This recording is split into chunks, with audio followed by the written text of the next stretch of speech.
but I think it's more general than that. And those measures include, of course, trying to establish a Trans-Pacific partnership that would exclude China. Rather extraordinary in my mind, almost laughable to make a Pacific Basin trading system designed to exclude China, as if somehow the Chinese economy wasn't there and the 1.4 billion people of China were not there. Of course, the U.S. is constructing new alliances like AUKUS, the Australia, UK, US grouping to base nuclear submarines in Australia, ostensibly to police the South China Sea. The U.S. has imposed technology barriers on China, financial barriers on China.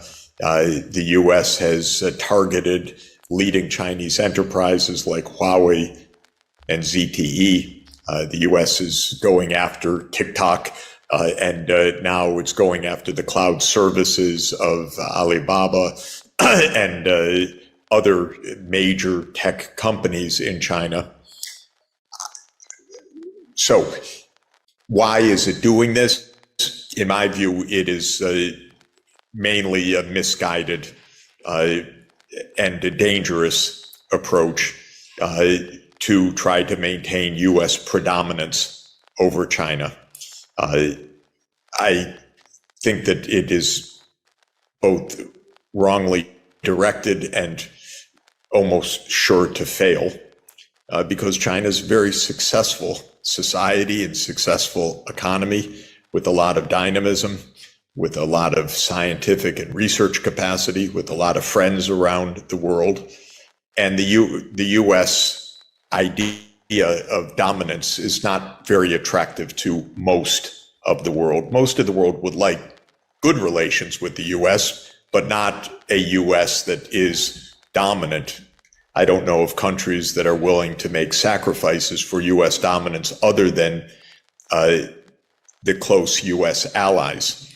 So when it comes to certainly Chile or Mercosur, Latin America more generally, or UNISUR, the goal for sure is to keep good, open trade relations and financial relations and technology relations with China, and to aim to do the same with the United States and with Europe. I don't think that there is any remotely sensible policy other than the South American countries saying, of course we trade with China normally, of course we're partners with China, but we're also partners with the US and Europe, and we see absolutely no reason to choose sides, and we don't want to be pushed to choose sides. I personally see nothing nefarious in any of China's initiatives, whether it's the Belt and Road Initiative or others, and I don't believe the Western press, which I regard as mostly propaganda, that the Belt and Road Initiative is a debt trap or Chinese companies are especially harmful to host countries and so forth. So I don't view this as a complicated question, actually, in its substance. I see the U.S. changed its attitude. And when I say the U.S., I mean the security establishment, which runs the U.S. government foreign policy, changed its attitude to China 8 years ago. I do not believe that China provoked that. I don't think it was in response to hostile action from China. I think it was in response to China's success rather than to hostility from China. So I would encourage Chile and Latin America to keep open trade. Every day I say in the United States, maintain relations with China, stop trying to provoke a conflict over Taiwan, stop sending arms to Taiwan. Don't do in Taiwan what we did in Ukraine, which was to create the provocations that led to war, because I also believe that the Ukraine war was caused by US provocations, not by Russian imperial design. Of course, most American leaders violently disagree with me, or maybe not violently, but strongly disagree with me. But I'm old enough that I understand them at this point after almost 50 years of watching U.S. foreign policy, and I think they're wrong, and I think they're provocative. And I don't want them to do the same thing in Taiwan that they've done in Ukraine, which is pump in a lot of arms and then express surprise when a war starts. But that's a possibility that would be a terrible possibility. I believe the U.S. sanction regimes in general are illegal. I do not abide by unilateral coercive measures. My understanding of international law, as reflected in annual votes by the UN General Assembly, is that such sanctions policies are not valid unless adopted by the UN. So I would hope that Latin America would not get trapped in sanctions regimes, but basically would also take the position that nobody can sanction Chile's trade with China, and by the way, Chile's trade with Russia or others, though it's not as important, because if there are to be such sanctions, they're only valid if they're undertaken under the UN Charter, essentially by the UN Security Council. So that's my general view. And my general belief is that trade between South America and China should be strong, and I think it will be mutually beneficial. Latin America, of course, has a resource base which is very complementary to China's. China likes wonderful wine, great fruits, minerals, many wonderful things that Chile specializes in producing. It needs those things, and I think that it will trade and help enrich Chile doing so. At the same time, China has some excellent low-cost infrastructure technologies that I think can be a very great benefit for South America in terms of rolling out 5G, in terms of an integrated zero-carbon power system. China is very good at long-distance direct current high voltage transmission to build an integrated South America-wide zero carbon power system, which Chile could be a very important energy provider to such a system. And so I see many complementarities that are very strong, and hope that Latin America's and South America's trade, finance, diplomatic relations with China remain strong and dynamic. Maybe I'll just stop at that point. Warning about this for decades. We're only finding some of it out by WikiLeaks and by disclosures such as Bill Burns, their CIA director, who was in 2008 the U.S. ambassador to Russia, and he sent a memo that everybody should read. To Condoleezza Rice. 2008, yeah, he explained, my God, this NATO enlargement business is absolutely dangerous. And of course, George Kennan a decade earlier, and George Kennan was absolutely brilliant and understood already in the 50s how we could have gotten out of the Cold War. But certainly in 1997, he wrote an op-ed in the New York Times, when they still ran such op-eds, that this whole NATO enlargement business was absolutely reckless. And what's interesting, when Kennan was writing that in 1997, I hadn't actually realized it until I went back and saw a reference to an article in Foreign Affairs by Zbigniew Brzezinski that I didn't remember, writing in 1997, laying out almost the precise timetable for how we were going to incorporate Ukraine into NATO. Now, this is years before Putin's president. This is when we're not having any war with Russia. People tell me, oh, yeah, well, they have to be in NATO. Look at Putin, madman. But this is well before, and Brzezinski lays out basically to the year, the sequence of how it's going to be the first row of countries, which was Hungary, Poland, Czech Republic. Then it's going to be the next row. Then Ukraine by 2005 to 2010, he writes, they're going to have their invitation. It turned out to be 2008. Our ambassador to NATO in 2008 was none other than Victoria Nuland. If you want to know what deep state means, she's been in every administration. She's been almost every night. Except when Trump was elected. That's the only way apparently to get her out of the government. Except Trump. Yeah. So she was Cheney's advisor. She was ambassador to NATO when we asked Ukraine to come in. She was the point person on the U.S. engagement in the violent overthrow of Viktor Yanukovych in February 2014, which started the war in Ukraine. And she is now promoted for all of this, bringing us ever closer to disaster. And by the way, putting Ukraine in the classic place in a proxy war guaranteed to destroy that country, which is exactly what it's doing. You know, the thing that struck me so much about that Bill Burns memo in 2008 when he was warning Condoleezza Rice and others in the Bush administration about the insanity of this plan was he said, it isn't just Putin. You go and talk to every single person of influence in Moscow, even Putin's liberal critics, and it's all, for every last one of them, a huge red line to be mucking around in Ukraine for the West, in part because of the history of the 20th century. And that's what I wanted to ask you. You gave this interview in February of 2023 with Isaac Chadner of The New Yorker, who has become this hero to the liberal establishment because of these adversarial interviews he purportedly does. A lot of it is based on how transcripts get edited, how much he gets to say, how much the guest gets to say. I've done a couple of those with him, so I know firsthand. One of the points what a low life approach to journalism.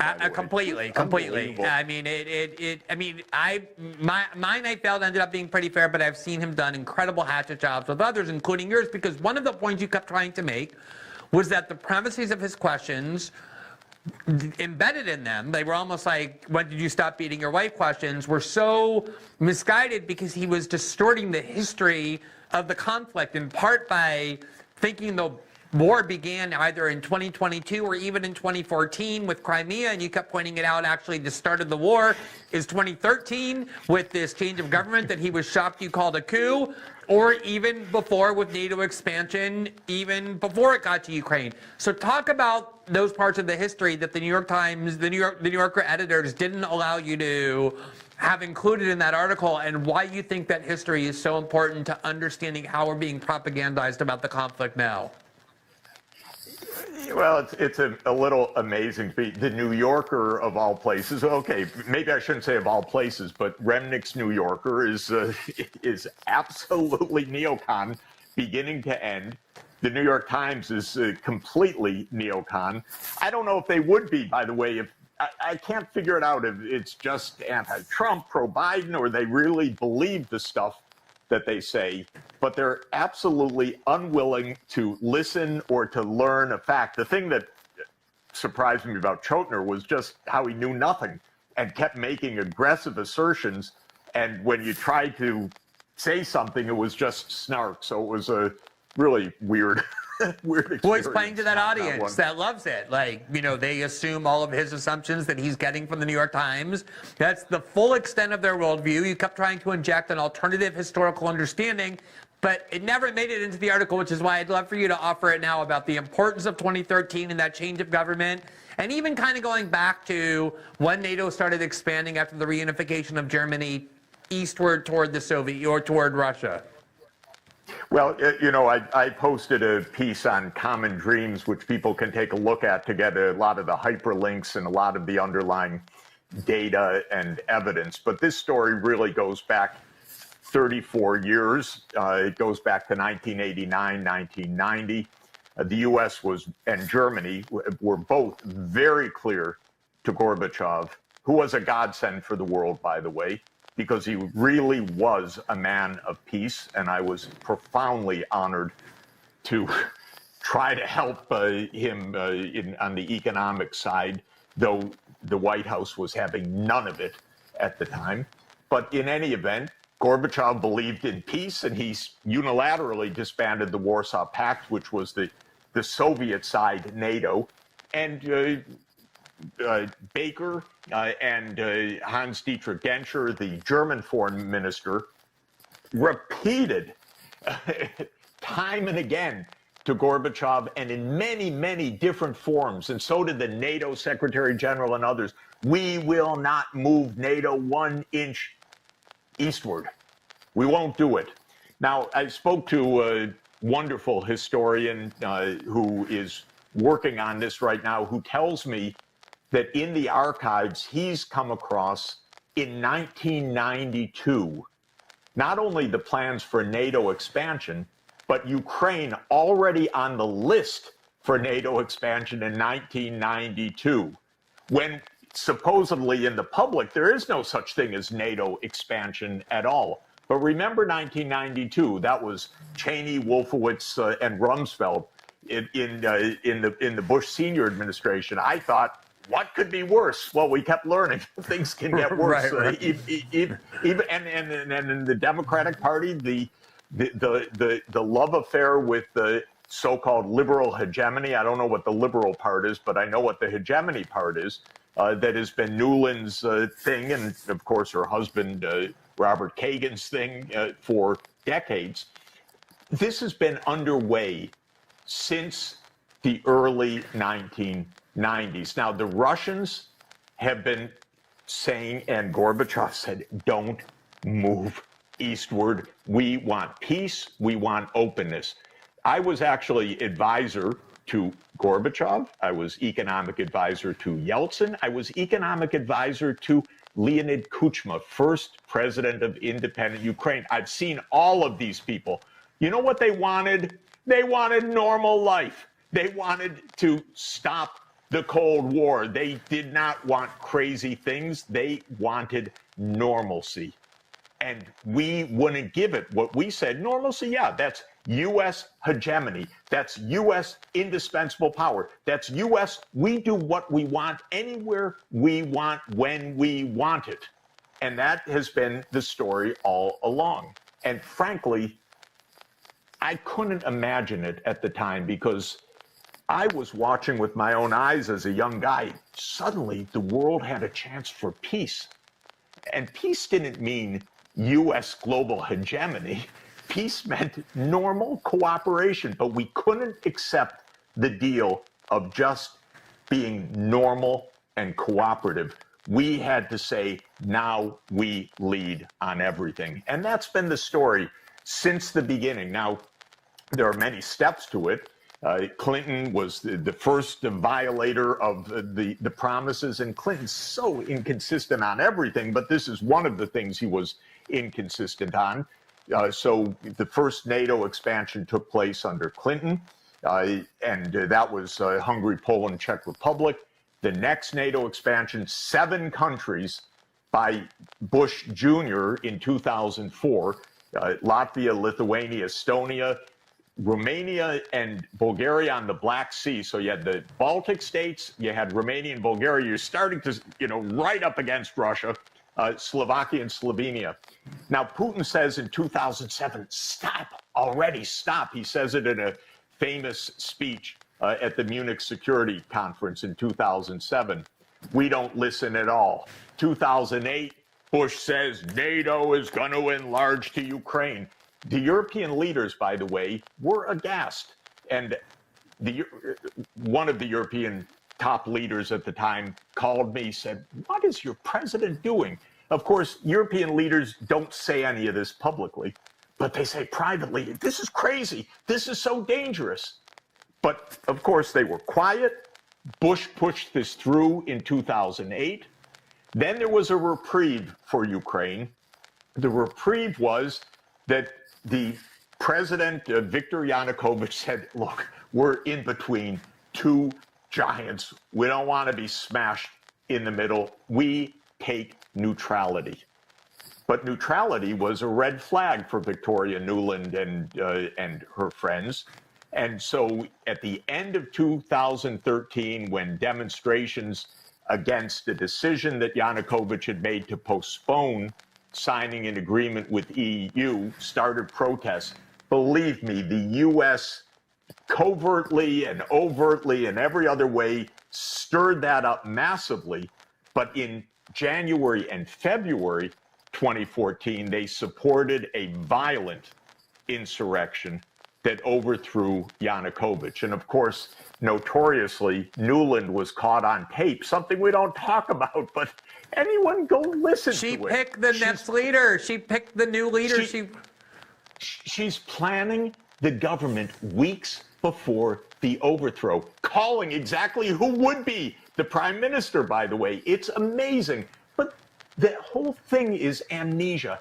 Don't talk about any of this, so though it's so obvious. And I had a weird experience personally, which was that when the government was overthrown and Yanukovych fled and Yatsenyuk was prime minister, just as Nuland said, I got a call. Yatsenyuk wants to meet you. It's a deep economic crisis. Okay, I actually respond to those things when a government says we're in a very deep financial crisis. So I flew to Kiev. And I had an NGO brag to me about the role they played in the overthrow. And it was ugly. It left me shaking. It was, the kind of thing you just want to wash that off. Don't tell me this awful stuff. You had no business being part of a violent insurrection. But that's the role we played. I went home. I didn't go back. I was disgusted by the whole thing. But it was obvious then. We were on a path towards war. This didn't start with a, quote, unprovoked invasion February 24th,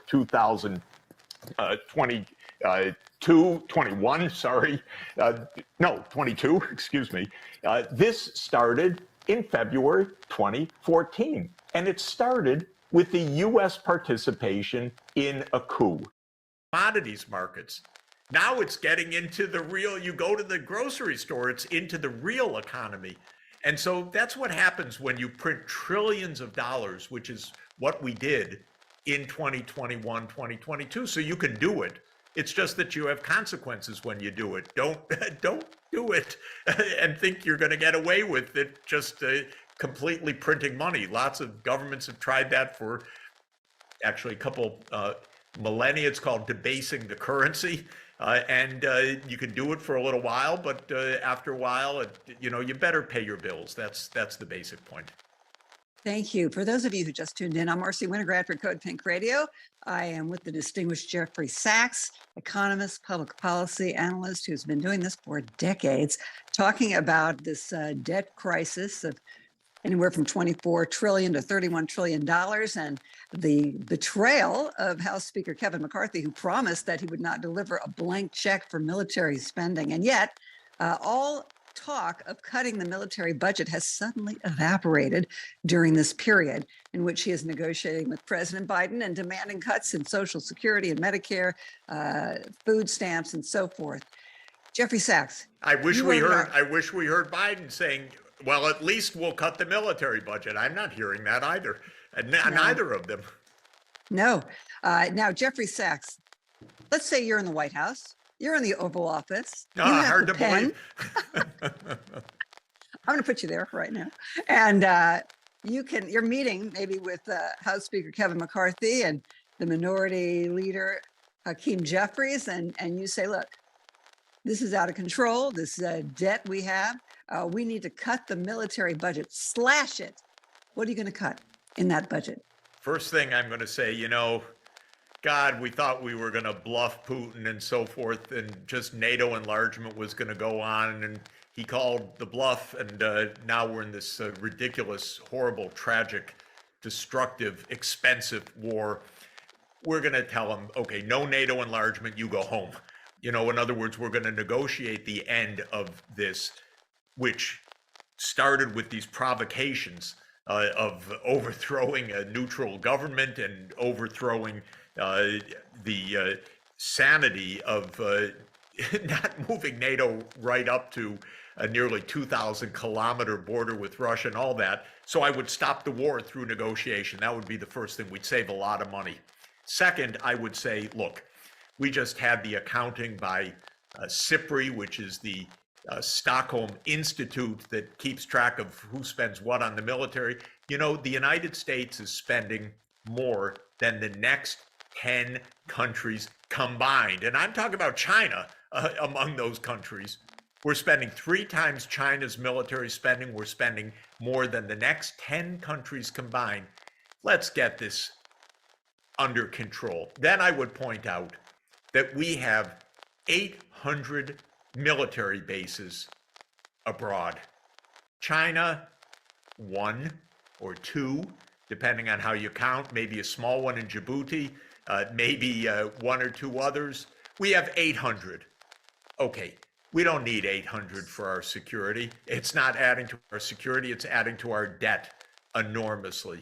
So let's get this under control. Let's take out an Excel spreadsheet also and do this right. Real numbers, not gimmicks. Let's see what we need to do in taxes, because God, there's so many loopholes here that it's unbelievable. But at the same time, let's stop waste on the, not just waste, tragic spending on the military industrial complex, because that is where we have wasted so much of our money.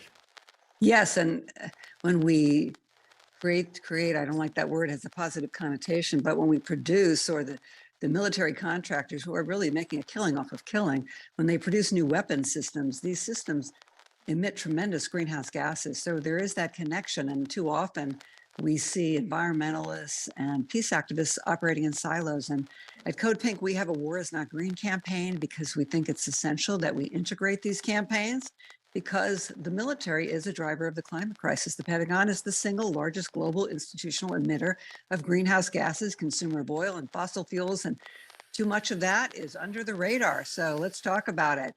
Now, let's also talk about what we're doing at Code Pink. Great. This week and next week. We have grassroots activists on the Hill, on Capitol Hill, Medea Benjamin, Olivia DiNucci, who many people met when she disrupted.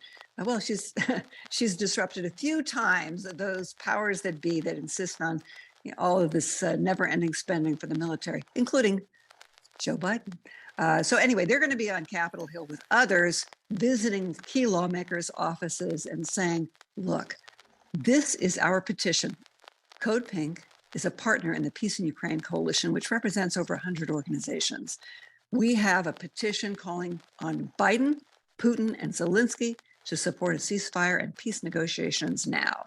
And I thank you, Jeffrey Sachs, because you are one of the prominent signers of that petition, along with others such as Noam Chomsky, Daniel Ellsberg, Dr. Cornel West, Ann Wright, Jack Matlock, the former ambassador to the Soviet Union, even Roger Waters, the co-founder of Pink Floyd, has signed that, as well as Dennis Kucinich, one of my heroes, who was in Congress for many years and a great peace champion. So we are taking this ceasefire petition not only to offices on Capitol Hill, but also fanning out across the country to deliver it to congressional offices, along with a full-page ad that ran in the New York Times last week. Thank you very much, Eisenhower Media Network. And this ad said, let the United States be a force for peace in the world instead of, well, I'm adding this now, instead of a force for war and destruction. There are those, however, Jeffrey Sachs, there are those who disagree with this call for a ceasefire. They think it's controversial. They say, no, we cannot have a ceasefire because then Russia, Putin would end up with this annexed territory in the Donbass and in Crimea. Whether that was an annexation or reunification is certainly up for debate. What would you say to them? I think it's really important to get to negotiations and to understand the roots of this war. This war came because we kept pushing NATO. And at the end of 2021, Putin put on the table, actually, you want to avoid war, here is a draft Russia-US security treaty. And it had several points, the most important of which is stop the NATO expansion. And you know what the White House said? No way we're going to talk to Russia about NATO expansion. That's our business. It has nothing to do with Russia. Of course it has to do with Russia. We're about to put NATO right up against the Russian border. And so this was calamitously misguided foreign policy in the United States. And it's not just me saying it. The leading American diplomats have been saying this for decades now. Don't do this. George Kennan, William Burns, who's our CIA director right now, warned about this in 2008. And William Perry, who was our Clinton's Secretary of Defense, nearly resigned over Clinton deciding to enlarge NATO because Perry was saying, we're going to start another Cold War with Russia. So it's possible to negotiate. But it's actually been, strangely enough, the United States that has absolutely rejected diplomacy. Americans probably couldn't believe that, but it's actually true. And it's at least two recent occasions. One is at the end of 2021, when Putin was putting a diplomatic initiative on the table. And we said, no, we're not going to talk about it. NATO enlargements, none of your business. That's what we told the Russians. And then at the start of the invasion, just a couple weeks after the invasion, Zelensky said, all right, okay, we could think about neutrality. We should negotiate. Now, I know what happened there because I've spoken to people that were deeply involved in this. Right at the beginning, the Ukrainians said, we could really we don't have to be in NATO. We could have guarantees from other ways. And the Russians said, okay, let's talk. And the Turkish diplomats said, we'll mediate. And so real mediation started. And actually, the former Prime Minister of Israel, Naftali Bennett, got into the act as an informal mediator. Towards the end of March 2022, they actually were working on the draft agreement to end the war. I'm talking about more than a year ago. And the United States said no. The United States said no diplomacy. Nobody questioned that in the mainstream media here, because when's the last time you read in the New York Times a real understanding of this war? It doesn't exist in the New York Times. They just want you to follow what the U.S. government says. And so if the U.S. government says it's all Russia, they don't want to negotiate, okay, then the New York Times will say it's all Russia, they don't want to negotiate. But for those of us who are there watching, seeing, talking, it's so different. We could negotiate this till today, and we're not even trying. And we're not trying because Victoria Nuland doesn't want to try. Every time this issue of negotiation comes up, she says, no, it's not the time. And actually, when General Milley said, this is the time for negotiation, it was the Undersecretary of State that said about the chairman of the Joint Chiefs of Staff, no, he's wrong. This is not the time to negotiate. Come on, let's get serious. My email is sachs@columbia.edu, and I'll be happy to refer you to the archival material that documents this, because this is all denied now by the United States, which likes a politics of amnesia rather than a politics of memory in this case. So the U.S. promised no NATO enlargement. By 1992, the neoconservatives in the United States, which means the hawkish or war party, was in power. Remember Cheney, Wolfowitz, and Rumsfeld, and then they were followed by the Democratic Party side of the war party, which is Madeleine Albright, Richard Holbrooke, and others. So it's both parties. It's not one party or another party. They said, no, we won. It's a unipolar world. Anyway, Soviet Union's finished. We don't have any commitments to keep. And so Bill Clinton started the NATO enlargement in the mid-1990s. And really smart people knew at the time, this is reckless. This is dangerous. It's a cheat, and it's also a provocation. And so that went on for a long time. By the way, when President Putin came to power in 1999, he was not anti-European. He was not anti-American. He expected cooperation. But he said, stop the NATO enlargement because, you know, we have interests and we don't want your military on our border. Then came 9/11. The neocons went into absolute preeminence. Cheney basically ran the security state of the United States from 2001 to 2008. He was a very dangerous person. He said if there's 1% risk of something, you have to treat it like it's 100% chance. You know, if Saddam has 1% chance of having nuclear weapons, you have to treat it like it's certainty. That's a little crazy, by the way, in decision analysis. You don't treat a 1% as 100%, but you do create a lot of wars if you do that. So all the wars started. And the NATO enlargement continued in 2004, 7 more countries. The Baltic states, Romania, Bulgaria, Slovenia, and Slovakia. And then in 2007, Putin said, no more. So George W. Bush in 2008 said, yes, more. Ukraine and Georgia. This was not prudent. Prudentia, is a Latin word meaning practical good judgment. And it comes from a Greek word called sophrosony, which means wisdom. This is not wisdom. This is stupid. And that's what they announced in Bucharest 2008. And many European leaders said to me at the time, what is he doing? We're against this.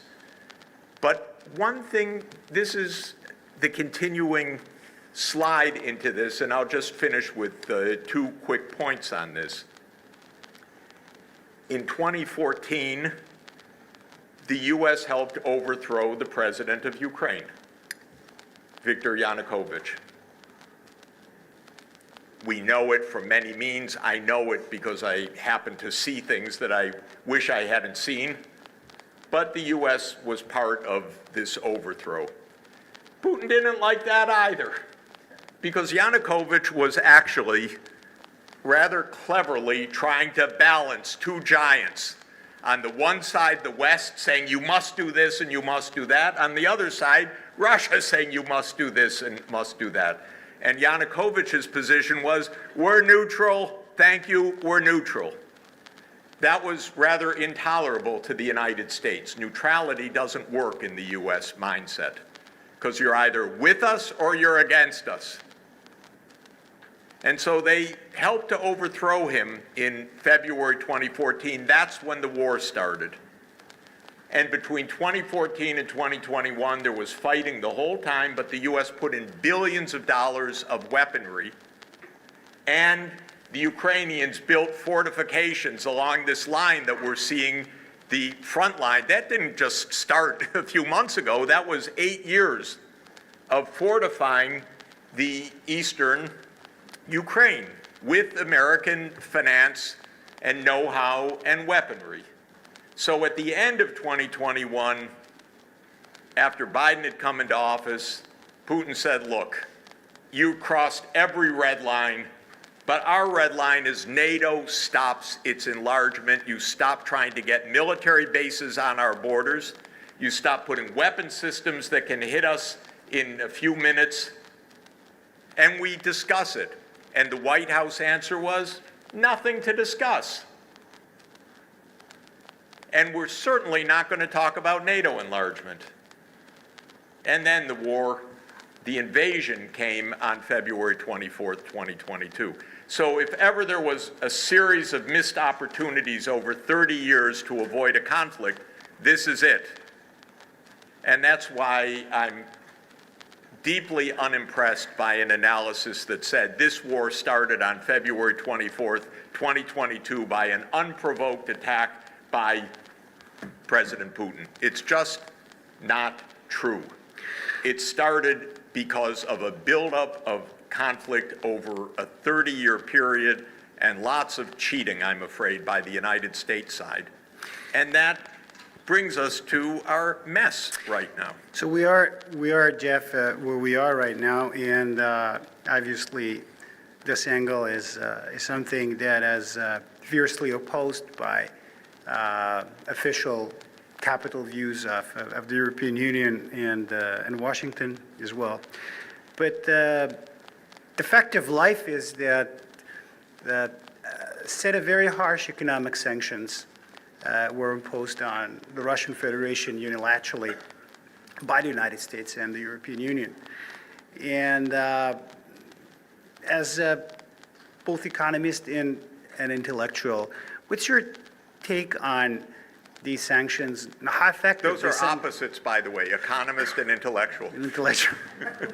Well, Just to make the point. try to be both in answering this, but and why do you think that majority of world nations don't seem to have been ready to support this course of action, at least not so far? First, on the sanctions, you know, the United States uses sanctions a lot. It's an interesting policy. They use it a lot because it's without any direct budget outlay, and it can do a lot of damage. And it doesn't require any public debate. It doesn't require any congressional approval. The public doesn't even understand what it is, but who cares? It's not their business. This is purely the president by signing a document. And the U.S. uses these unilateral sanctions. This is different from sanctions approved by the UN. That's a different matter because the Security Council can vote sanctions under the UN Charter. But this is the U.S. using its sanctions, and they do it a lot. The one thing I would observe about this is they almost never work in geopolitical terms. And I've watched for years the use of sanctions by the U.S. as a cheap, easy policy fail time and again. One was the United States, in one of the most ridiculous foreign policy moves you can imagine, suddenly decided under Trump to declare that the president of Venezuela wasn't the president, but the president that the United States said was the president. So the United States one day announced, Maduro is not president, Guaido is president. It's in English we would say pretty ballsy. That you just announce one day who the other country's president actually is. It's a strange kind of foreign policy. Anyway, they said, okay, since Maduro's not president, he can't have any access to foreign exchange reserves anymore. He can't Venezuela won't be allowed to fix its oil drilling and so forth. So by stroke of a pen, they put on these unilateral sanctions. It actually worked in one sense. It completely crushed the Venezuelan economy, which declined by more than 50% in GDP, extraordinary decline. What didn't work is Maduro's still there, of course. And Guaido, by the way, was thrown out even by the opposition saying, no, he's not our president anymore. The whole thing was absurd. It was worse than a high school play, actually. Oh, you're not student council president, he is. Yeah, but he won the vote. No, it doesn't matter. But anyway, they did this, but it didn't work geopolitically. It didn't end Maduro's government. In fact, in a way, he said, look, all this economic crisis caused by the gringos in the north, which was pretty accurate description, after all. It was the United States that did this. So now, by the way, the White House sends its emissaries to Maduro. Would you pump more oil because we have to replace the Russian oil? So now they're trying to become buddies with Maduro again. But the point is, it didn't work. And no U.S. sanctions regime that I know of in recent years has come close to working. So that's a starting point. So as soon as the U.S. put on sanctions on Russia, I talked to a very senior official and I said, this isn't going to work. It doesn't work. This time it was worse, though, because not only did it not cripple the Russian economy, the boomerang effect, which didn't apply in Venezuela so much, because you could crush Venezuela without the whole world feeling it, applied in the case of Russia, which is it's led to tremendous global negative consequences. So it didn't stop Russia from exporting all over the world. And I'll come to your question, why? But it also hurt Europe a lot because Europe's told, no, you can't buy the low-cost energy that your industry has built upon. So the effects were quite serious, and we haven't seen the last of those effects yet. But when the sanctions were imposed, it was the US and always the Anglo-Saxon world, so that's the US, Canada, UK, Australia, New Zealand. That's a block of the security system of the US. Then the EU, okay? Then Japan, Korea, and Singapore. That's basically it. That's roughly 20% or so of the world population, roughly speaking. Maybe a little bit less, actually. And most of the rest of the world said, we don't want to get into this. We trade with Russia, we trade with Ukraine. We're not party to this conflict. We think this conflict should stop with negotiations.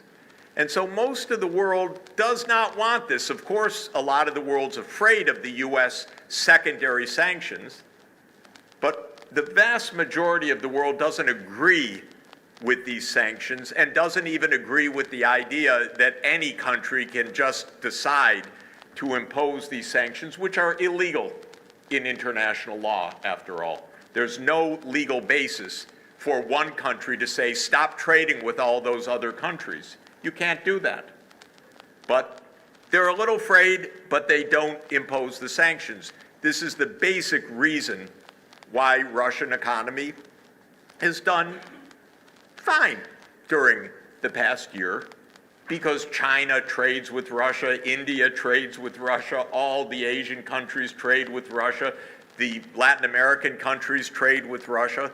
Today, Chancellor Scholz has been in South America, and he's being told by the South American leaders, don't pull us into this. We're not going to send arms to Ukraine. They trade with Russia, but they also trade with Ukraine, by the way. They don't want to be in this proxy war. So that's the main reason. And they don't view it like the US thought automatically they would view it, that this is an unprovoked attack. I speak to world leaders all over the world, and they understand full well this is a confrontation of two superpowers, not one side launching a war. And they want both sides to back off. We see from this election in Argentina, we see Iran deepening its economic ties with Russia now with this free trade agreement, but also linking itself to China. We see the wider Eurasian integration.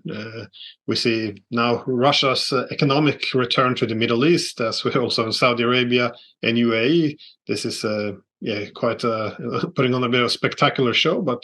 And if we have time, of course, we'd like to look also at some of the solutions, if it's possible, to some of the economic and political challenges today, such as the sustainability of U.S. debt and the stability of the dollar, which I guess while many would like to see it had a lower or more weaker status in the world, collapse would be horrible probably for everyone.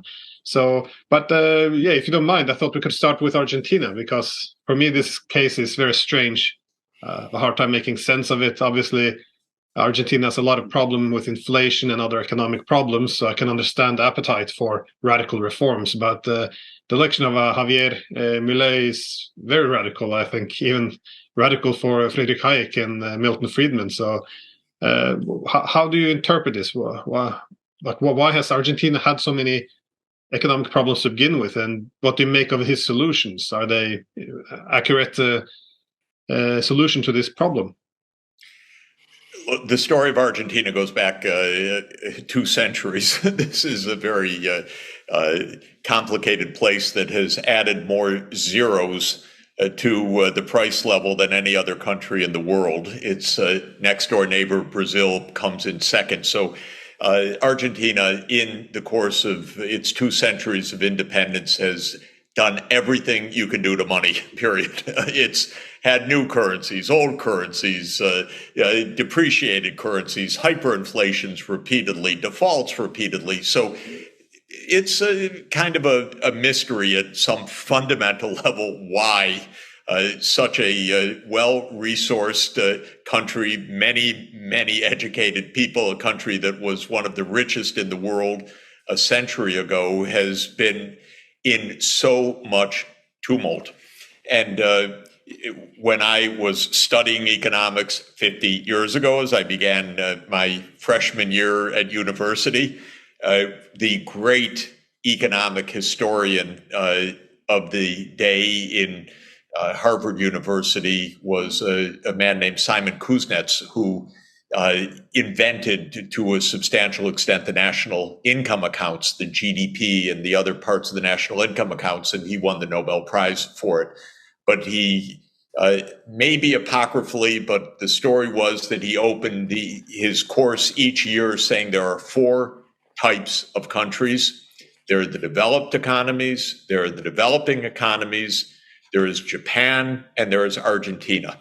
Now, what that meant was, at the time, Japan was the miracle economy. We would say that maybe about China now. And Argentina already, this was 50 years ago, was the country constantly in crisis. So one of the things about crisis is that if you have had repeated financial crises, you are prone to having more of them because everybody is always on guard to get out of the national currency before it loses all value. So Argentina is a country of macroeconomists. The taxi drivers are macroeconomists, the storekeepers are macroeconomists. They all have dollars and pesos. They're always ready. They're looking every moment. Will there be a political crisis? Will our currency lose value? And you end up with a lot of self-fulfilling catastrophes. A self-fulfilling catastrophe is when something bad happens because something bad is expected to happen. And if the currency is expected to lose value, then people flee the currency and drive down its value, thereby confirming the fear.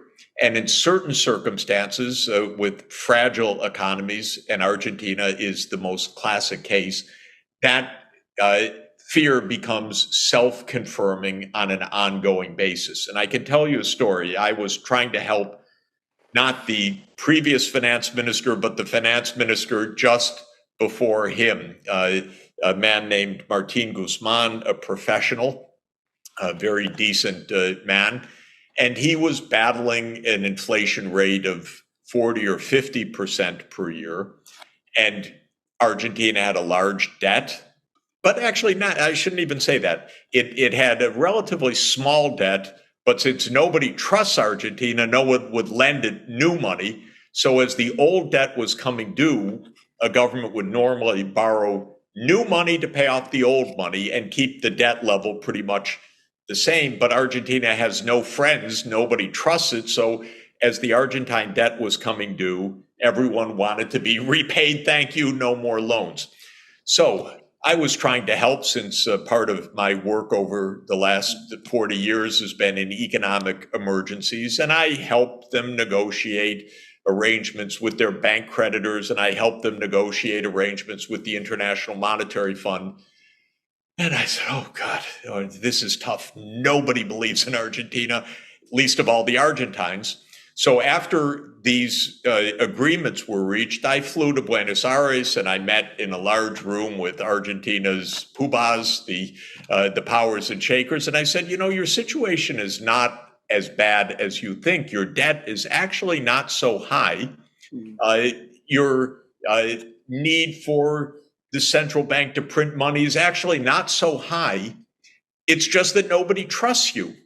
So if we could regain trust, believe me, your balance sheet is actually better than the US government. It's just that in the US, everybody uses the dollar, so you could run big budget deficits. But Argentina's budget deficit was smaller than the US, and Argentina's inflation soared because everyone was always ready to run out of the peso. Okay, so I said, just rebuild trust. I felt pretty good. Compelling speech, showed the data, showed that the US is worse at a fundamental level than Argentina. Flew home, and within days, the finance minister basically resigned because his own political party more or less disowned him after he had gotten these agreements. Oh my God. Okay, he's gone. Inflation soars again. And so all that handiwork of saying, there's a way to get out of this, be careful, evaporated. And the inflation eventually rose to more than 100% per year, which is pretty high, although I've dealt with countries in thousands of percent per year. But it was sufficiently high that the Argentines said in this election, we don't want to hear anything about any standard politician. We want something completely new. And the incoming president promised something completely new, specifically to adopt the dollar. And it's probably not going to happen because quickly they backtrack. We don't even have dollars. We can't tie our future to a currency in which we have no reserves. We couldn't back the banking system and so forth. I've not spoken with the new government, although I know the incoming finance minister quite well. I plan to speak with them. The long and the short of it is this is just chronic crisis. So I wouldn't draw too much about general facts from Argentina because basically almost any time between 1823 and 2023, you could have found the country in crisis. And I've dealt with already in my career with a number of presidents of Argentina. And they don't have the internal political capacity to overcome this yet. So all of this is to say, Argentina, endlessly fascinating, a little bit bizarre. Hopefully they'll get out of it this time. What's interesting now geopolitically is that the outgoing government had joined the BRICS. And that is a good thing. And an important thing for Argentina because it brings Argentina and the next door giant Brazil together, which is very good for South America, very important diplomatically, very important geopolitically. The incoming government has said, we don't want to have anything to do with China because Milei is being portrayed as an ardent Americanist, so on the American side of this bloc politics. My message to the Argentines is, look, China's your major customer. Don't be dumb. Don't go with the U.S. in this sense. Trade with the U.S., trade with China. Don't get into this crazy mentality of one side or another. And by the way, in this world today, if you have to choose one side or another, I wouldn't go with the American side. Every time a country sides with the United States these days, it ends up in disaster like Ukraine, because the U.S. is a fading empire. It can't sustain all its promises, not even close. It can't even keep its own public institutions functioning anymore. So my message to the Argentines is you don't have to choose sides. Just be nice, but don't break relations with China, for heaven's sake. Join the BRICS. It's a good thing to do. And maybe within the BRICS efforts this year, which are very important efforts to create non-dollar payments, there'll be something in it for Argentina. That I'm going to try to explain to them. There really is some good news for Argentina in the fact that it won't just be the dollar in the world, that there will be alternative payments, and Argentina shouldn't close itself off from what's going to be an important new force in international monetary economics. That's all very interesting, because one of the things that I noticed, which has not been mentioned, I think, widely, is that Putin, of course, has just been to the UAE and he's just been to the Saudi Arabia, and he came with a very, very big and very strong delegation of people. And I noticed that one of the people who was there was, of course, Nabulina, who is the central bank chair. And both Saudi Arabia. I didn't realize she was on the trip, but that is a very interesting. It's very interesting. It was interesting because I don't think it was announced, but there was a list of, you saw the picture of all the people in Riyadh, and they were all shaking hands. And one of the people who was there and who shook their hands was none other than Nabulina. So she was there. And of course, Saudi Arabia and the UAE are both joining the BRICS in a few weeks. So is Iran. The Iranian president has just been to Moscow. He's had discussions there with Putin. There's just been this announcement of this free trade agreement. And then at the same time, Putin gave this speech at an investment forum run by VTB. And a disproportionate amount of that discussion was about the financial architecture. He was saying that, in fact, that seemed to be the most important thing, that, you need to get the financial architecture right domestically in order to move forward. But he was also talking about the new financial architecture. And he said some very interesting things about how the existing financial architecture, which is Western based, is becoming outdated and obsolescent, also in a technological sense. So you have Nabulina there in all of these meetings, and she's presumably talking about all of these matters. She seems to be very interested in them. And she's talking with the big oil producers. And Iran is also a big oil producer. And at the same time, you have all these discussions from Putin about financial systems. And I wonder whether this adds up. Yeah, the trip was absolutely fascinating, incredibly skillful of Putin at this moment. And it reflects actually three major geopolitical points, all, I think, rather ingeniously brought together. One of them is OPEC Plus, of course. OPEC plus Russia constitutes an enormous part of the hydrocarbons market of the world, and they do a lot of important business together in this, in managing the oil and gas market. So that's one part of the trip. Another part of the trip is clearly regional, which is the integration of Russia with Central Asia, with the Arabian Peninsula, with the Middle East more generally. And you look at the map, and between Russia, China, Central Asia, Arabia, this is building, and of course, India is a member of the BRICS. This is really building most of Eurasia into an integrated geopolitical and economic huge part of the world. And so very, very deft in that regard also. A basic principle of economics, a fundamental principle, is neighbors should get along. They trade well with each other. They share ecosystems with each other.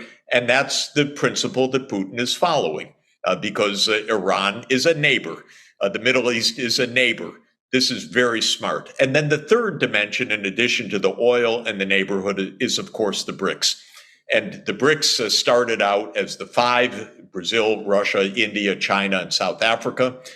It had already reached an output level measured at what we call purchasing power prices, or at international prices, larger than the G7. That is geopolitically and economically notable. But now the five are being joined by six more, presumably. Argentina, that's the new addition in South America. Egypt and Ethiopia in Africa, and Saudi Arabia, the Emirates, and Iran in the Middle East region. Now, you add the 6 to the original 5, you have 37% of world output, according to the IMF purchasing power data, compared to 29 to 30% for the G7. This is a different world, and this is really powerful. And what the BRICS are discussing this year in particular is exactly this financial architecture. And of course, that was greatly hastened by the absolutely awful and mistaken US policies on the dollar. So the US has what Charles de Gaulle, already President de Gaulle, 50 years ago, 60 years ago, called the exorbitant privilege, which is that the dollar is used for about 60% of international transactions of all kinds. The way you denominate a contract, the way you pay to settle a contract, the way governments hold their foreign exchange reserves. So on all three major dimensions of international currency, the dollar predominates. Not exclusively, but overwhelming. And that gives the US a huge advantage. You don't run out of the dollar to what? To the dollar. And so it's not like Argentina where everyone's sitting on the edge as the US debt reaches 100% of GDP. If Argentine debt ever came close to 100% of GDP, they'd be out the door in a moment.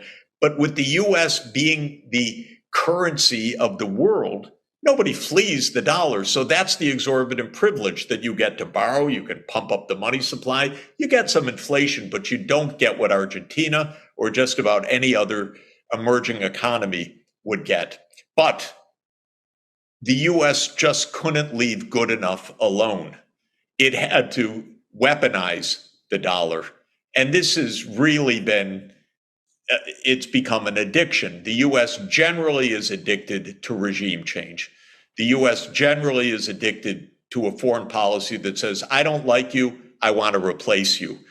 Send in the CIA or send in an army, but we get to choose who your government is. Now, this is absolutely disastrous foreign policy, in my view, completely against the UN Charter, completely against international law, but that's the core.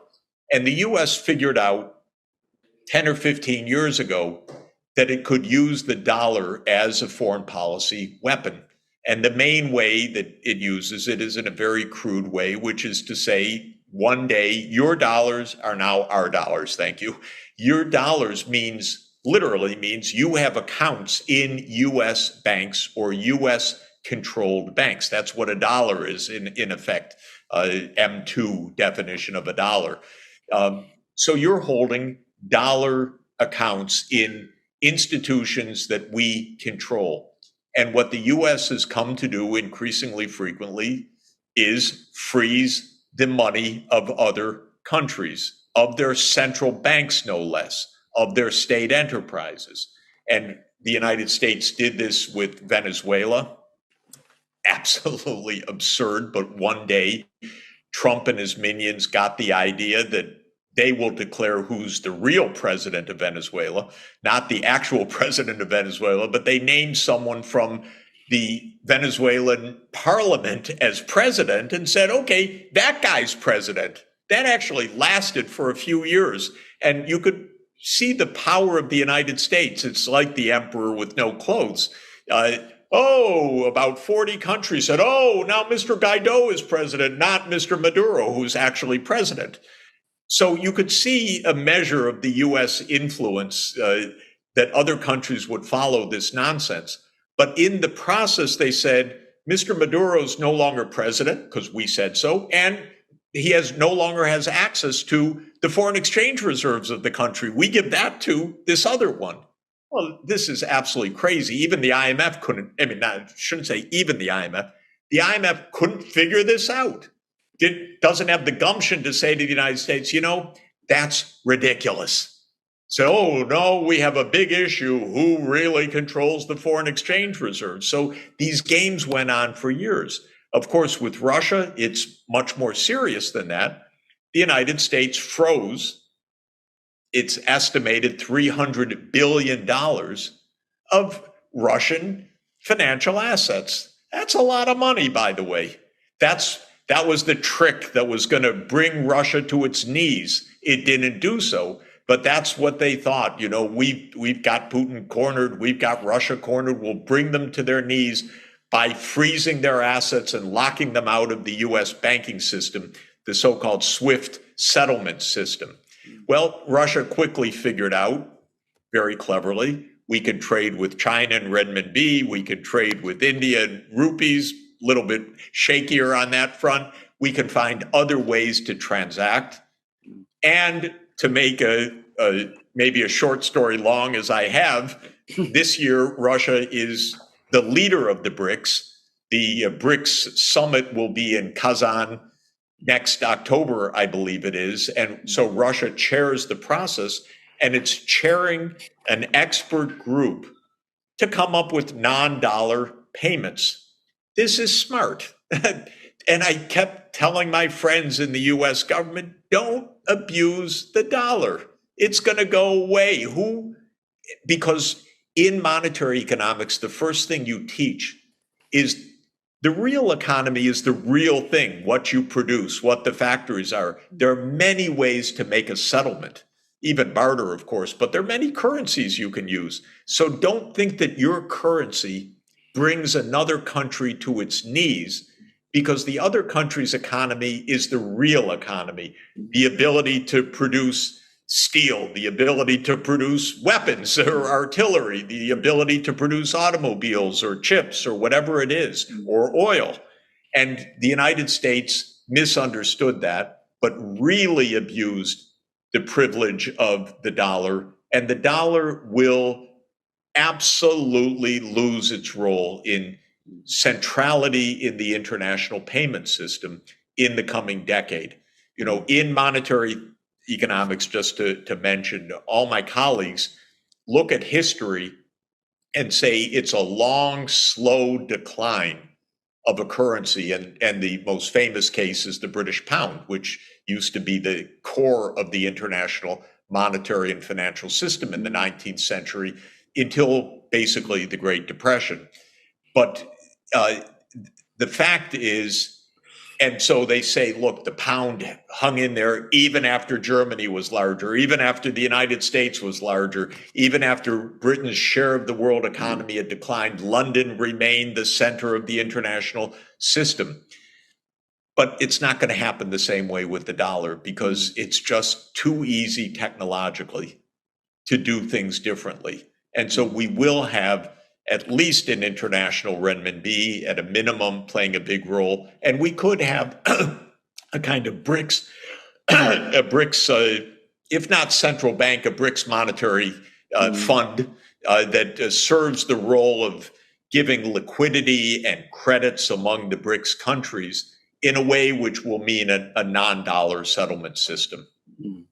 Professor Sachs, just a few things. As a person in Britain, I can say that the long decline of sterling after Britain lost its hegemonic position in the world economy was an absolute disaster for Britain. You would not want to go through that process again. And by the way, it's quite interesting just to say the way it manifested.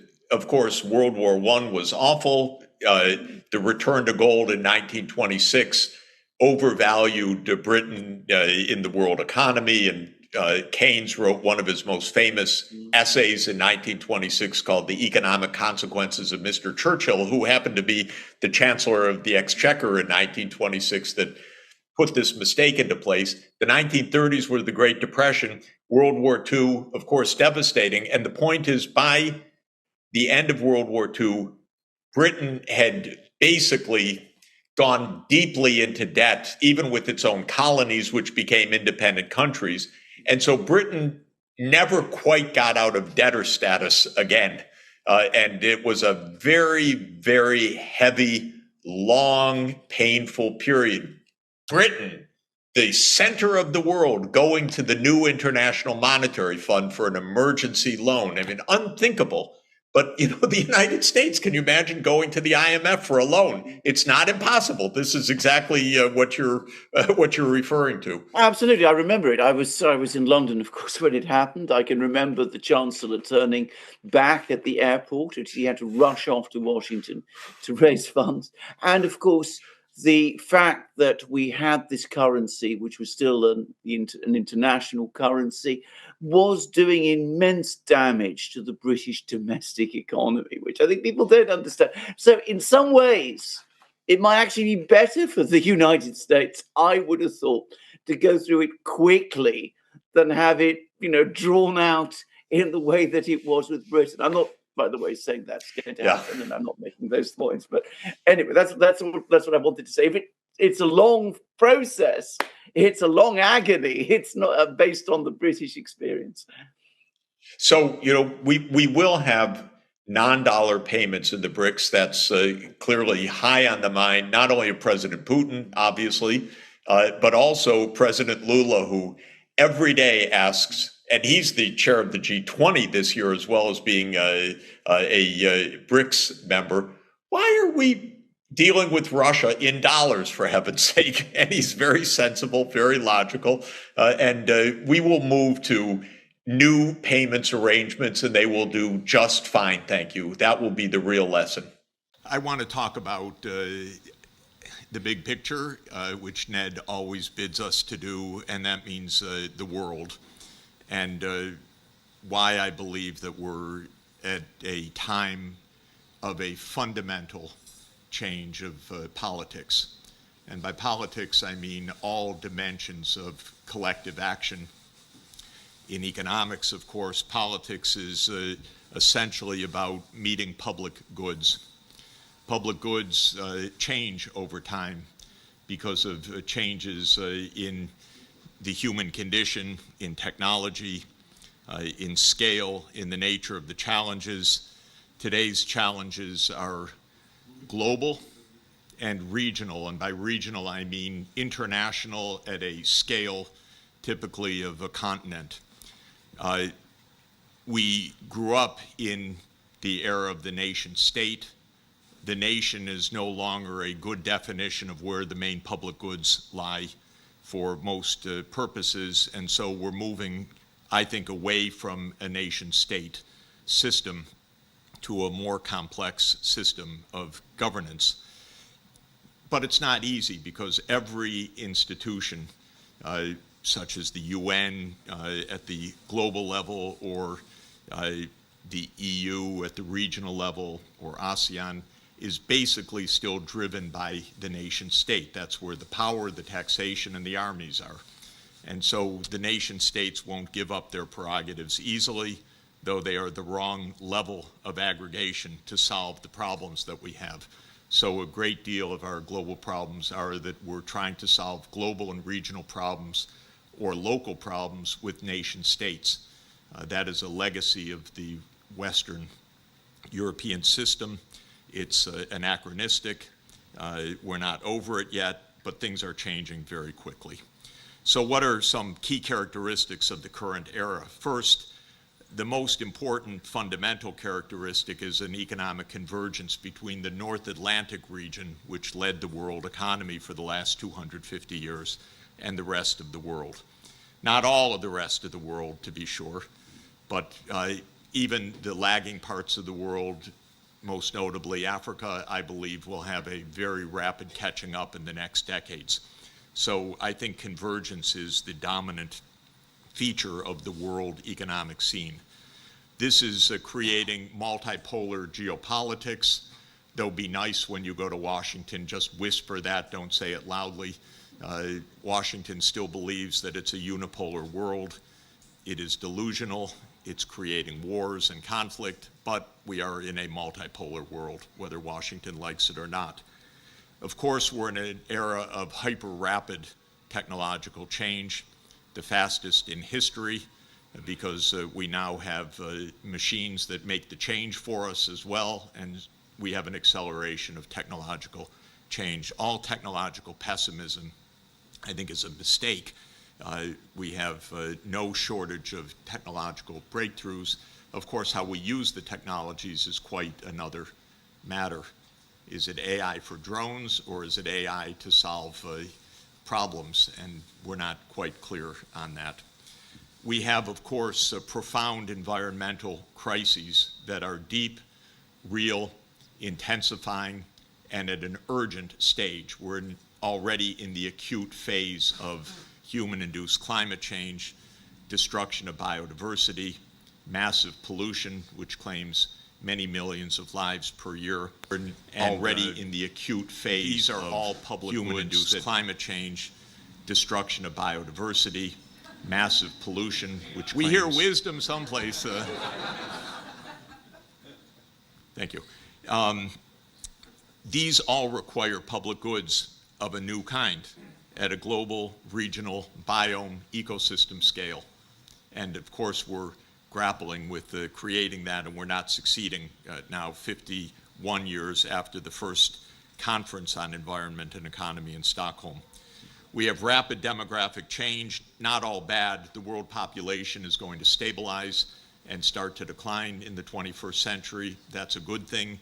We're completing the demographic transition, an aging economy, an urban world economy, a significant rise of Africa's share in the world economy to perhaps 1/4 or even 1/3 of the world population by later in this century. And we now, as I'm emphasizing, have public goods at regional, by that I mean transnational and global scale, to an extent that is unprecedented. And that requires a different kind of governance. So we have outgrown the nation state. We need political subsidiarity. Subsidiarity is the concept that we don't have competing polities at different levels. We have a kind of concentric circle of politics where global problems get solved globally, regional problems get addressed regionally, national problems get addressed nationally, local problems get addressed locally, with the basic dictum, go as local as possible, consistent with the problem. And I think that this is the right idea about public goods. US hegemony is a chimera, very dangerous right now because everybody knows it except the United States. And so the US is actually provoking a lot of war and tension and conflict right now as it struggles to come to grips with its limited power. And fourth, we're going to need an ethical basis for the global and regional public goods, because all of economic life depends on an ethical formation, shared precepts, implicit or explicit, and this now has to happen at a global level, and I'll give a few thoughts to that very quickly. I wrote a bit about this in a book in 2020 called The Ages of Globalization, and my main theme was that to understand global scale change, we need to understand the interplay of physical geography, technological change, and institutional change. And all three are paramount in our own age. And of course, as a materialist as I am, I believe that human history has essentially been paced by technological breakthroughs and essentially in energy, food, transport, and data. Data defined broadly to include computation, transmission, storage of information. And the major eras of human change are eras of breakthrough. Fire was the first era that enabled us to have larger brains, so the encephalization came with the harnessing of fire, the harnessing of agriculture, the domestication of the horse, the discovery of how to mobilize wind and water power already 2.5 to 3 millennia ago. Of course, the breakthrough with fossil fuel, with the steam engine in the 18th century, with the electric dynamo in the 19th century, nuclear age, and so forth. So all of this is to say we are very much paced by large technological changes. The dominant technological changes of our day came out of the wonderful imagination of Alan Turing and John von Neumann and the architects of the digital world with the transistors and integrated circuits, and this is a deep transformation that is propelling us today. So in good classical Enlightenment form, I approach this as a stadial theory of change, meaning you make stages. I designate 7 stages. I won't go through them in this brief period, but each is paced by major technological change, which gives rise to political change. It creates city-states, or nations, or empires, or transoceanic empires. And we are in another phase of fundamental political change. So just a word about the geography of long-term development. An unbelievable amount of economic development takes place between these narrow latitudes because they are favored with the lucky fortune of a band of east-west geography of temperate and semi-arid zone steppelands and temperate agriculture, which encompassed typically 70 or 80% of the world population, and almost all of the technological changes in history, and the major empires line up incredibly along this line throughout history. So in most of human history, Asia was, from as far back as we know it, the most populated part of the world, 65 to 70% of world population. China and India have been giants in population for 2 millennia at least. And for most of that time, per capita income didn't vary so much as we know, and I'm using Angus Madison's famous estimates here. It meant that the shares of output more or less tracked the shares of population, with the modest variation for different periods, like the Song Dynasty being a particularly prosperous period in China, for example. But aside from the ups and downs, Asia was the center of gravity of the world system.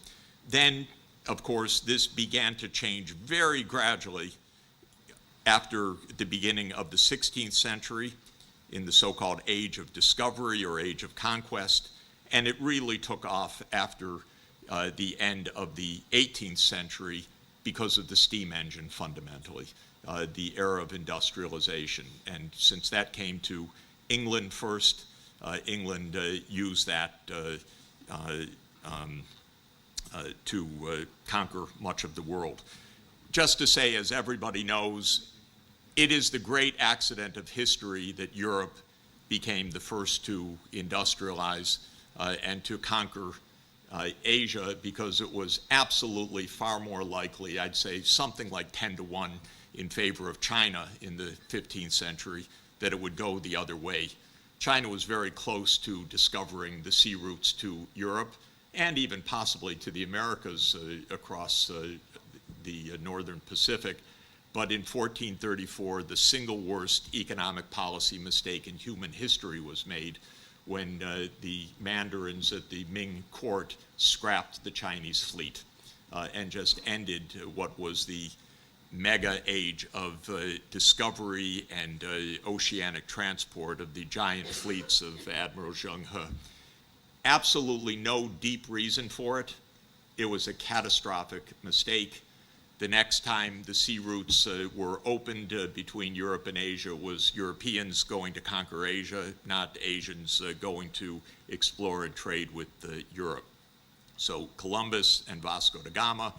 And my favorite lines from The Wealth of Nations, which is a remarkably wonderful and humane book, as well as a brilliant treatise. But my favorite part is this. Adam Smith says, "The discovery of America and that of a passage to the East Indies by the Cape of Good Hope," that's 1498 and 1492, "are the 2 greatest and most important events recorded in the history of mankind." Big statement. Not bad. Connecting the whole world by these 2 oceanic voyages. Their consequences have already been very great, but in the short period of between 2 and 3 centuries, because Smith is writing in 1776, which has elapsed since these discoveries were made, it is impossible that the whole extent of their consequences can have been seen. And then what's wonderful about Smith in the Scottish Enlightenment is he points out that while this was generally a beneficial fact to unite the world, it was disastrous for the native inhabitants of the East and West Indies, he says, because he says that they were relatively weak at the time. He didn't understand that they also brought pathogens of the old world to the Americas that wiped out the population. So Smith could not have understood that, but he did understand conquest. And he said something incredibly humane at the end, which I think marks him as one of the great thinkers of modern times. He said, hereafter, perhaps, the natives of those countries may grow stronger, or those of Europe may grow weaker, and the inhabitants of all the different quarters of the world may arrive at that equality of courage and force, which by inspiring mutual fear can alone overawe the injustice of independent nations into some sort of respect for the rights of one another.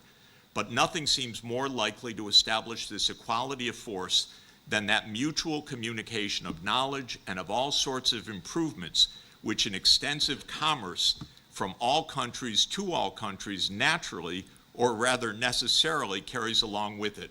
So what Smith is saying is, in the future, there's going to come an equality because trade is going to carry knowledge, technological improvement, and an equality of force.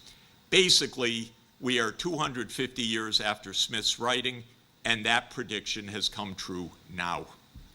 So Smith was in the middle of a 500-year period. 500 years ago, Asia in the lead and the center of gravity and in the technological lead. Europe becomes the agent of change. The steam engine, a reflection of that, not something that came out of the blue, but came out of Francis Bacon and Isaac Newton and empire. But it came out of a Glasgow workshop, the condenser on James Watt's steam engine. And there came a new European and North Atlantic-led world. But as Adam Smith said, eventually trade will rebalance, and that's the convergence that we're seeing now. So Watt's steam engine, historians are right to say that what was so fundamental about the steam engine is that it broke the organic barrier of the traditional economy, because basically almost all energy of the primary energy of the pre-James Watt economy was organic. What you could feed to human beings for their labor and what you could feed to the animals for animal traction, plus a little bit of wind and a little bit of water. But basically an organic economy, and we moved to a fossil fuel economy, and that let loose the ability to do work of an unimaginable scale. So everything changed with the fossil fuel breakthrough in the last 2.5 centuries. And of course, Europe got there first, and Britain got there first of the first. And in the geopolitics, we ended up with the British world. This is a map of a wonderful book, The Countries Never Invaded by Britain. Those are the ones in white. Britain went out and just beat the shit out of everybody. And really nasty, by the way. Nasty. In 1839, showed up in China and saying, you have to import our opium. No, we don't want your opium. You don't want our opium? We'll beat the hell out of you. That was the first Opium War. It was followed by the second Opium War. No scruples at all. Sorry to say. So that's power. That's the power of one-sided industrialization. And it conquered much of the world. Long story, and I won't go into it, but the baton was passed to the younger Anglo-American kid brother in 1945, the great Anglo-Saxon handoff, and the US became the next empire.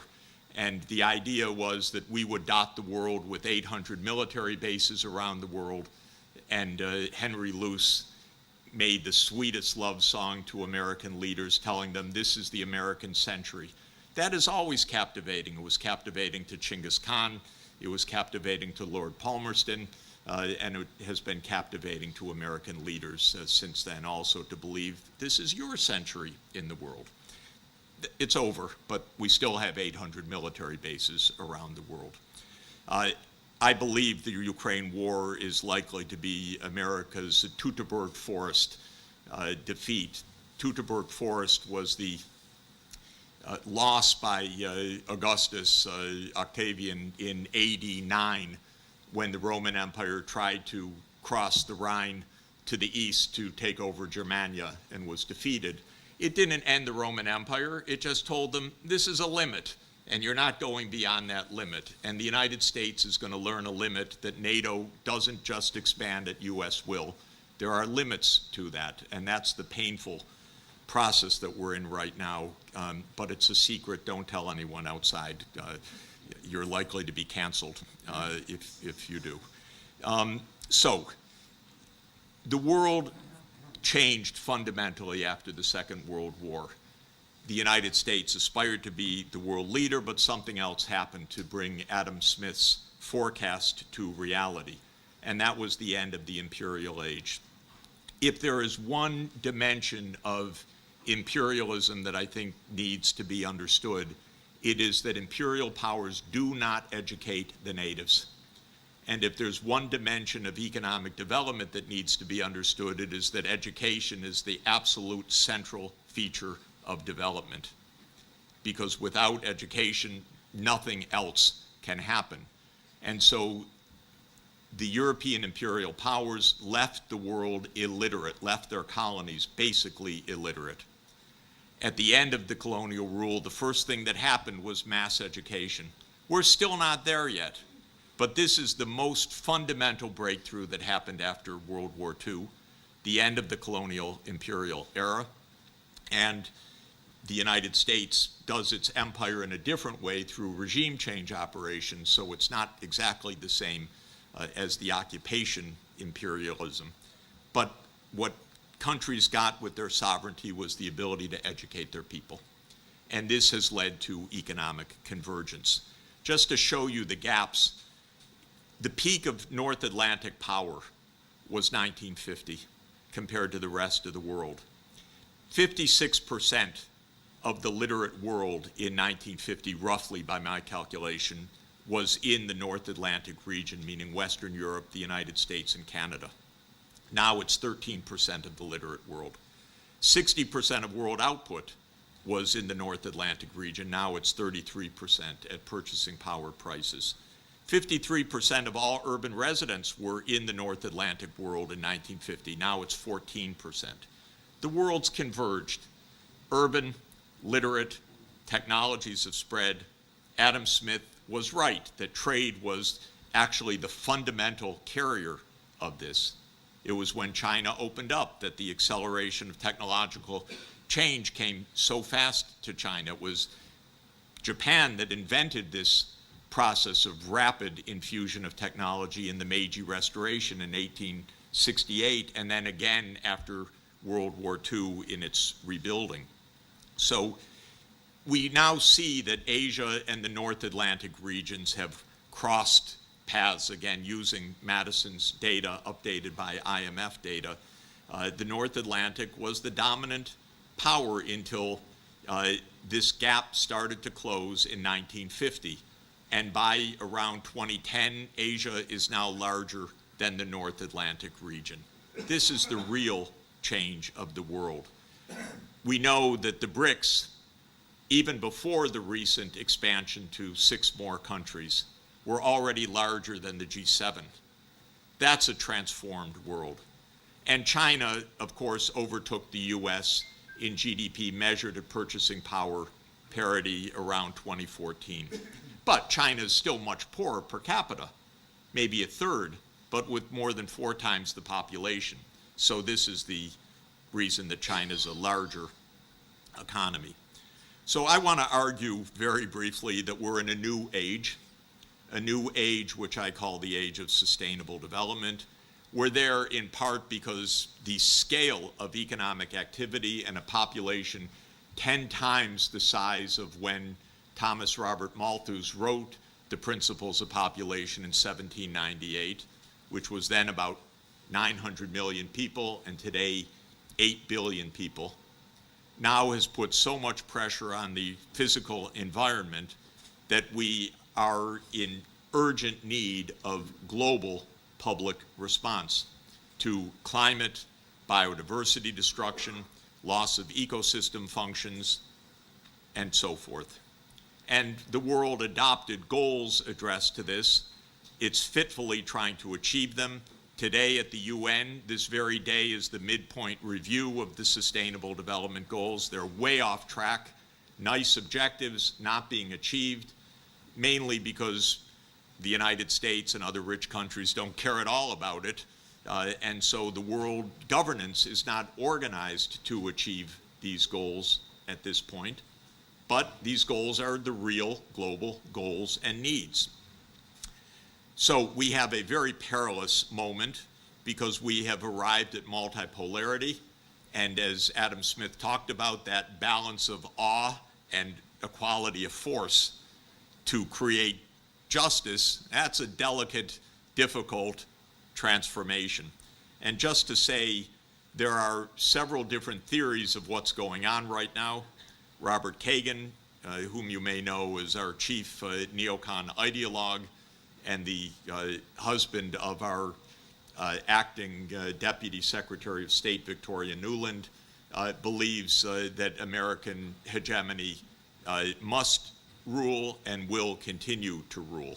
Otherwise, the jungle will grow back, as he says. Wow. Henry Kissinger says that we need a balance of power theory. Balance of power is okay, except it becomes imbalanced, and it's extremely difficult to manage. And when Bismarck was thrown out by Kaiser Wilhelm II, it was the end of Europe's balance of power, and World War I came in response when Bismarck's genius at balancing was lost. John Mearsheimer says we are inevitably in tragedy. That's just the nature of great power politics. Mearsheimer is extremely intelligent, predictive, an extremely nice person, but tragic to read because he says that conflict is inevitable. I don't buy it. Now, another theory that I read 50 years ago of a wonderful professor of mine also, Charles Kindleberger, said we need a hegemon. So if it's not the US or Britain, it's got to be someone else like China. I don't buy that either, but this is a brilliant book. Boy, it led to a lot of late night discussions over the next 50 years. Graham Allison says, as with Sparta and Athens, we're prone for war, not inevitable, but the war trigger is very high because of the rise of China. And my little contribution is, could we get our heads together and address global public goods and avoid global public bad? So I argue that we need a rational approach, not a tragic approach, and that it is not beyond us to reach the cooperative corner of the prisoner's dilemma. In other words, we can understand the game, we can understand the risks of defection, but we can understand the benefits of cooperation, and so we should be able to reach that cooperative outcome.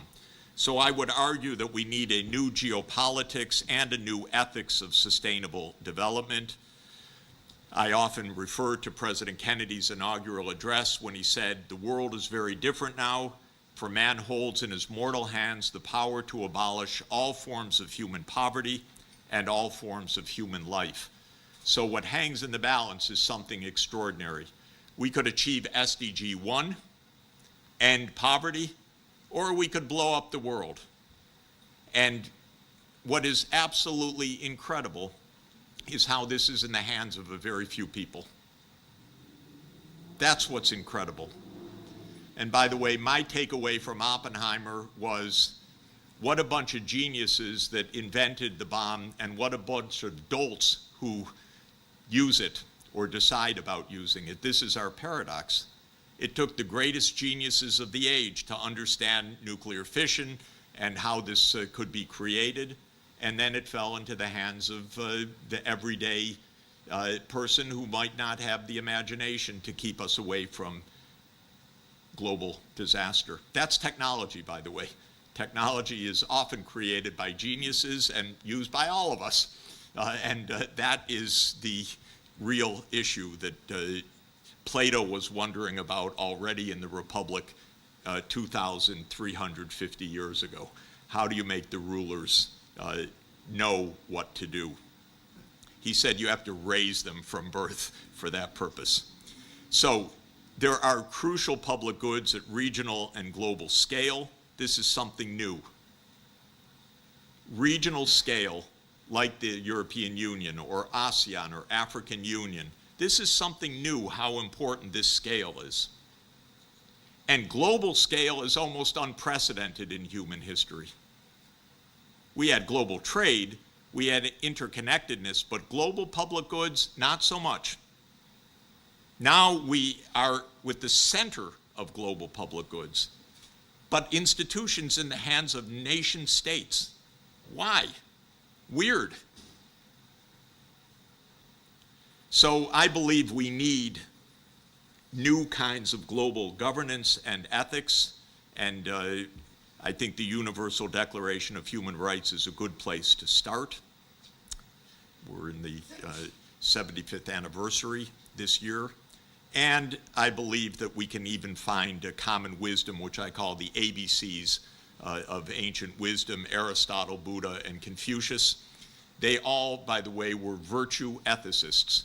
They basically said, cultivate your soul as decent people. It said it in somewhat different ways, but they said it's virtue that gives us the capacity to reach the cooperative solution, whether it's civic virtue, friendship virtue, or the other virtues of sociality. And Aristotle said it's possible because we are zoon politikon, we are political animals. We can be sociable. And so I think finding this commonality of East and West is crucial now, because there actually is a strong commonality of the underlying cultures. This was already pointed out in the observations of the axial age, that these philosophies arose roughly the same time and with roughly the same philosophical underpinnings. And I'll just end with President Kennedy's remarks 60 years ago. We're at the 60th anniversary of Kennedy's remarkable initiative to make peace at the height of the Cold War and to negotiate the partial nuclear test ban treaty, which was ratified just these days 60 years ago. Kennedy may well have been killed for it because rogue elements of the US government hated him for his peace initiatives, and I believe that this is probably what did him in. But he made wonderful observations about peace, and I'll just end with his most beautiful words. So let us not be blind to our differences, but let us also direct attention to our common interests and to the means by which those differences can be resolved. And if we cannot end now our differences, at least we can help make the world safe for diversity. For in the final analysis, our most basic common link is that we all inhabit this small planet, we all breathe the same air, we all cherish our children's future, and we are all mortal. Thank you very much.